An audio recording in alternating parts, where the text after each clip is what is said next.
welcome to another episode of Accessibility. It's a show on YouTube where I talk about the video game industry, accessibility, and representation. Basically, how can we help more people to play games, and more people to see themselves in the games they play? Released in early August of 2021, Boyfriend Dungeon is a dating sim meets dungeon crawler. You move to a new town which is full of people who are attractive and can turn into weapons. You go on dates with them, which builds up your relationship so you get more attacks, so you can be better at dungeon crawling, which lets you go on more dates, which lets you get more attacks and get better at dungeon crawling. That's your basic gameplay loop. Date hot people, use them as weapons, advance the plot. Now that Boyfriend Dungeon has officially released, 3 years after it was kickstarted, and I've had a chance to play through the entire game and let it soak in a little bit, I think that the Boyfriend Dungeon does some really interesting stuff in terms of both accessibility and representation that are worth talking about. So today, on Accessibility, we're going to be talking about Boyfriend Dungeon. We're going to talk about some of the default character customization options available in the game. We're going to talk about the ability to opt out of messages from Mum. And we're going to talk about some of the more traditional mechanical accessibility options found in the game. I'm going to kick off today's discussion of Boyfriend Dungeon with a look at what I think is one of the game's most interesting and unique accessibility features: the option to opt out of messages from Mom. Over the years, a surprising number of video games have featured messages from faceless characters called Mom as part of gameplay progression. A recent example many of you may be aware of is Animal Crossing New Horizons, the latest game in the Village Cultivation series to send these kinds of messages to players. These messages can be upsetting to receive in games for players who have trauma around their mothers, be that an upsetting relationship with a living mother or difficult emotions about a mother who's passed away. I know friends who struggle to play Animal Crossing games for this exact reason. This is particularly a problem in games with character customization, where Mom is a faceless character implied to be your mother as the player. When you first boot up Boyfriend Dungeon, the game warns you that while playing there will be text messages sent to you, ostensibly by your mother. The game gives players the options to turn off these texts entirely so that they will not appear in-game. None of them contain plot-critical information. They're usually just caring interactions from a mother whose child has moved away from home for the first time. I can't think of any other video game I've seen that offers the option to turn off Mom messages, and it's a really neat accessibility feature I would love to see become more common.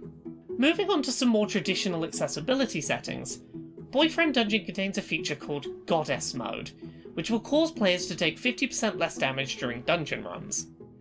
There are no options for other degrees of damage reduction, either larger or smaller, but the mode's inclusion is still appreciated. Players can also turn off screen shaking effects, which can be useful for photosensitive players. Additionally, before the game begins, players are given content warnings informing them that the game will contain references to unwanted advances, stalking, and emotional manipulation. This content warning is a little misleading, as it makes it sound like these will be topics mentioned in passing rather than unavoidable prominent plot elements that will be directly experienced throughout the game by the main character. The game's developer has acknowledged that the content warning does not adequately explain the intensity of these topics in the narrative, or the fact that they will be happening in real time to the player, and has announced a patch which will update the content warnings. I record these episodes a little in advance of them airing, so if that patch is live by the time this episode goes live, I will update people with a pinned comment. There has been some discourse online since the game launched about the fact that many players felt caught off guard by this content in Boyfriend Dungeon. The game was kickstarted 3 years ago, with the promotional materials at the time presenting the game purely as a light-hearted dating sim about smooching swords. In the 3 years since, all marketing materials have continued to present it this way, as have digital storefronts at release. While the developers of the game have every right to keep the game's stalking plotline absent from marketing, it is understandable why players who bought into a light-hearted premise without being warned about this content, and in many cases such as digital Switch purchases cannot get refunds, may feel caught off guard by the nature of this narrative, not discovering the associated content warnings until after their purchase, where they may not be able to get a refund.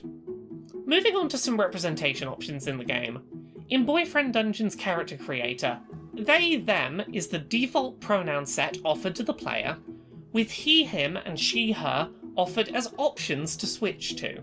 Dating romance options are not locked behind your choice of pronouns, and you can change any aspect of your character creation, including name and pronouns, freely during the game at any time, as often as you like. A few terms in the game are tied to your choice of pronouns, such as the player being called daughter by mom if you pick she/her pronouns, but beyond that, very little is explicitly tied to pronouns. The default character creator outfit is a generic white shirt and blue jeans, but right from the start of the game you do have the option to switch to more typically gendered outfits such as dresses, regardless of the pronouns you've selected. Boyfriend Dungeon also offers religious headwear, such as a headscarf or turban, right from the start of the game, although these are not actively signposted. Compared to many other dating sim titles, Boyfriend Dungeon keeps its text interactions short, sweet, and to the point. The game reduces a lot of the space-filling fluff that usually happens between dating moments in a dating sim, and instead only contains text for each character's 6 dating scenarios, keeping the game more accessible to players with dyslexia or ADHD who may struggle to read long chunks of text. Additionally, while the game is called Boyfriend Dungeon, players are not simply limited to male romance interests or forced to make every encounter romantic to make it emotionally fulfilling. There are female romance options, non-binary romance options, and even a cat to befriend in one of the game's more surreal plotlines.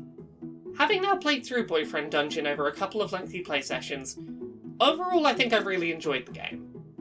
The dungeon crawling combat is very satisfying, even if it's not as replayable as something like Hades with its randomised elements. I played through it once and I didn't have any great desire to go back and do more of the combat.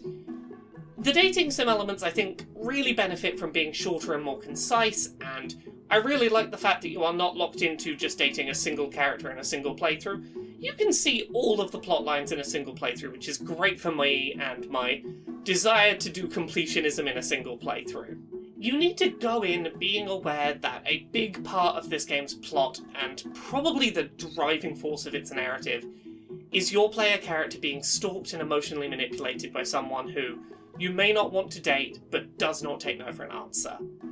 I think that's pretty counterintuitive to the marketing, and it's something that for a lot of people is going to catch them off guard, and may mean that this is a game that isn't something they want to play.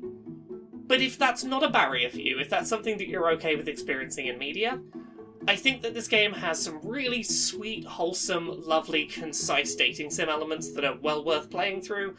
I think that the combat really helps to break up the flow and is a lot higher quality than I would expect out of something that's primarily a dating sim. There's a really neat little game in here. Boyfriend Dungeon certainly isn't a world-changing gameplay experience, but it's full of a lot of charm, a lot of heart. The gameplay that's there is polished and solid and fun while you're playing it. There's a lot of neat little accessibility options that I haven't seen done in other games, and I'm really glad this exists and that I made time to play it.